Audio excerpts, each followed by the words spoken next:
Hola a todos. Bueno, a partir de este video voy a explicar el ejercicio número 2 de historia de cuarto año, que tiene que ver con diferenciar dos visiones que hay acerca del sistema capitalista. Tenemos a dos grandes pensadores. Smith, que escribió La riqueza de las naciones, un economista que en el siglo XVIII fundamentó eh, al sistema capitalista liberal, digamos, escribió teoría sobre el capitalismo liberal. Y Carlos Marx, que a mediados del siglo XIX, escribió, el pedacito que tenían para leer es un pedacito del manifiesto del Partido Comunista, pero también otros escritos como El Capital, Contribución a la economía política. Bueno, los dos son grandes pensadores de, de teoría económica, ¿no? Bueno, si les dije que Smith habla del capitalismo liberal, Smith va a tener una visión positiva. ¿Esto qué quiere decir? Que él está a favor del sistema capitalista. Y la visión de Marx es negativa, porque es crítico del sistema capitalista y propone otro que es el socialismo.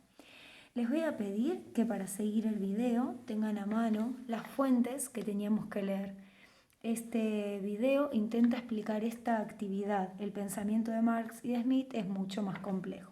Bien, vamos a empezar con el fragmento de Marx.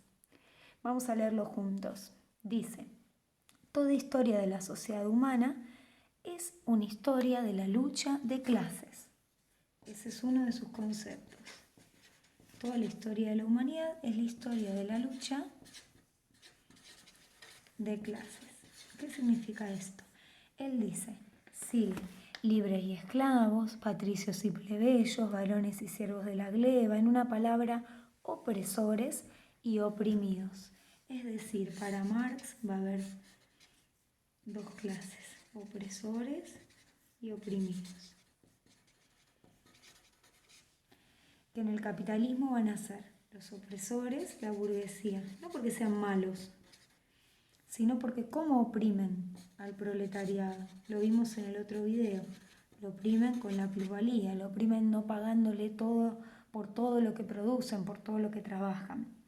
Bien, lo que dice Marx en este texto es que dice: siempre empeñados en una lucha ininterrumpida, velada unas veces, o sea que no se ve, franca y abierta otras, pero que esa lucha va a conducir a una transformación revolucionaria. ¿Por qué luchan estas clases? Porque estas clases, según Marx, son antagónicas. Y dice: en el sistema capitalista, acá le vamos a poner un versus porque piensan distinto, en el sistema capitalista, dice, se profundizaron los antagonismos de clase. Si siempre hubo diferencias entre grupos de opresores y oprimidos, en el capitalismo, dice, esas diferencias se hicieron como más fuertes. Dice: hoy toda la sociedad tiende a separarse cada vez más en dos campos en dos campos enemigos, en dos clases antagónicas. ¿Esto qué quiere decir, antagónica? Que tienen intereses contrapuestos. Por ejemplo, estos no les quieren pagar mucho a sus obreros y quieren ganar más, y los obreros quieren ganar cada vez mejor. Ese interés es un interés contrapuesto.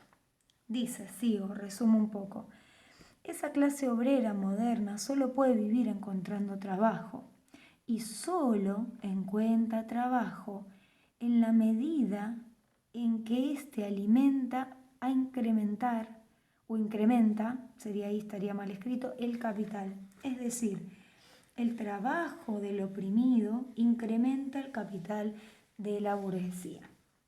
Y dice: el obrero, obligado a venderse a trozos, es como una mercancía, o sea, como un producto.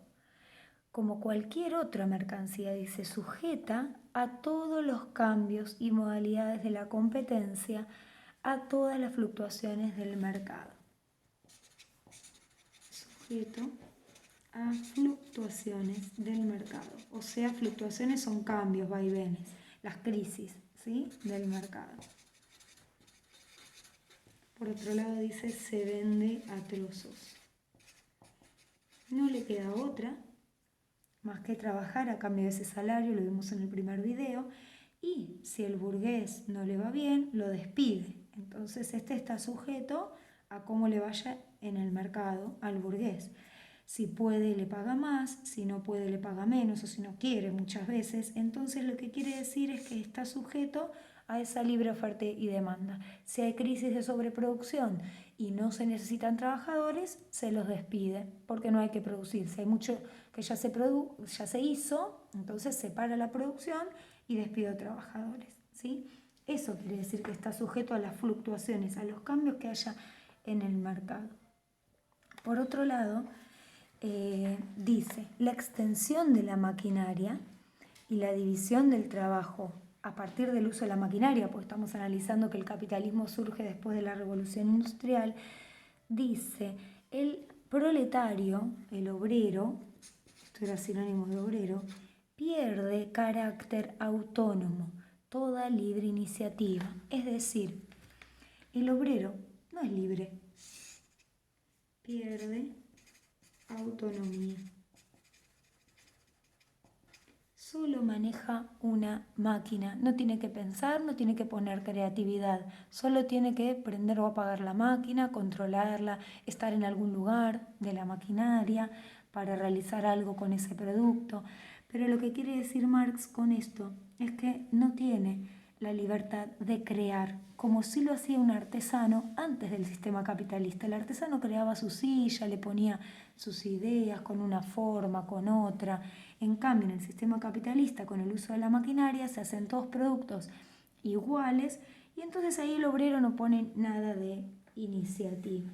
Entonces dice, el trabajador se convierte en un simple resorte de la máquina.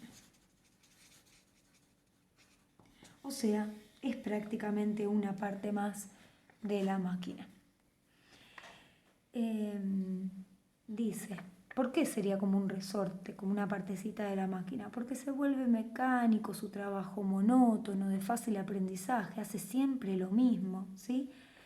Pero dice, los gastos que supone un obrero se reducen poco más o menos al mínimo de lo que necesita para vivir y perpetuar su raza. Es decir, lo que gana por todo esto es lo mínimo y a veces ni siquiera le alcanza.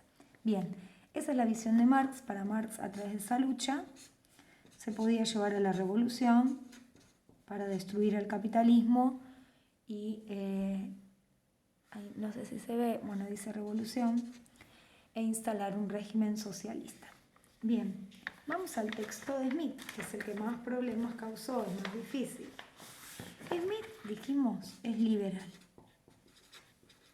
Liberal significa que para él, en este sistema capitalista, no debe intervenir el Estado en el mercado.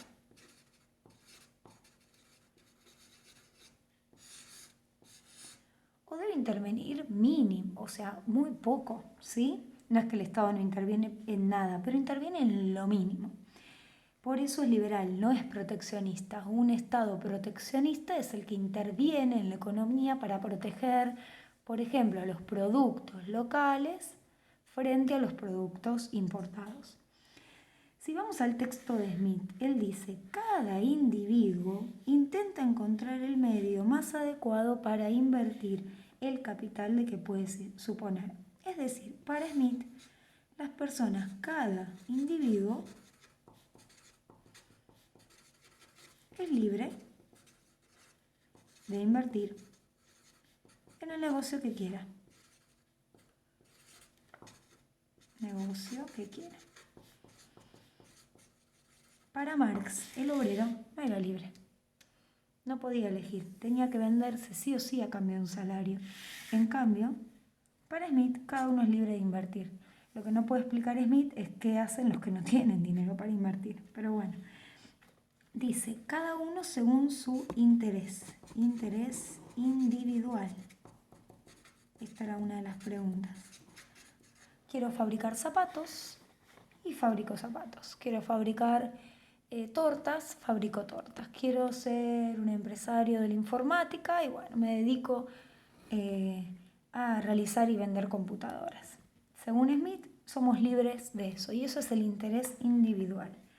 Dice, nadie se interesa a priori, es decir, antes de tiempo, en un primer momento, por promover el interés público. Público sería de todos. Cuando alguien elige la industria, bla, bla, bla, bla, de todo lo que uno quiere, desea que el producto tenga un valor superior, uno quiere ganar cada vez más, dice. Ciertamente solo se piensa en los beneficios propios, eso es el interés individual. Pero a menudo, dice, según Smith, esto lleva, según él, a, dice, lo vamos a poner con sus palabras, mejoras sociales. O sea, un interés colectivo. Ya sé que es largo el video, ya termino. Por ejemplo, yo abro una fábrica de lo que yo quiero y voy a dar trabajo, entonces eso es una mejora social. O voy a poner el precio bastante económico para que todos puedan comprarme zapatos, ¿sí? Entonces eso, la gente necesita zapatos, sería una mejora social. Lo que no explica Smith es que muchas veces este interés individual no genera mejoras sociales, ¿sí? Y dice, según el sistema de libre, la otra parte que hablaba de liberalismo, proteccionismo, dice, según la libertad de negocio, el soberano, o sea, el Estado, tiene 3 obligaciones: proteger a la sociedad de la violencia, de la invasión de otras sociedades, proteger de la injusticia, de la opresión, establecer la justicia y crear y mantener obras y establecimientos públicos, un hospital, una escuela, una plaza. Entonces el Estado no tiene que intervenir en el mercado, porque en el mercado cada individuo sería libre. El Estado tiene 3 deberes: la justicia, la protección de los ciudadanos y el hacer obras públicas. Bueno, espero que ahora se haya entendido el ejercicio 2. Cualquier consulta me escriben en Classroom en la parte de comentarios.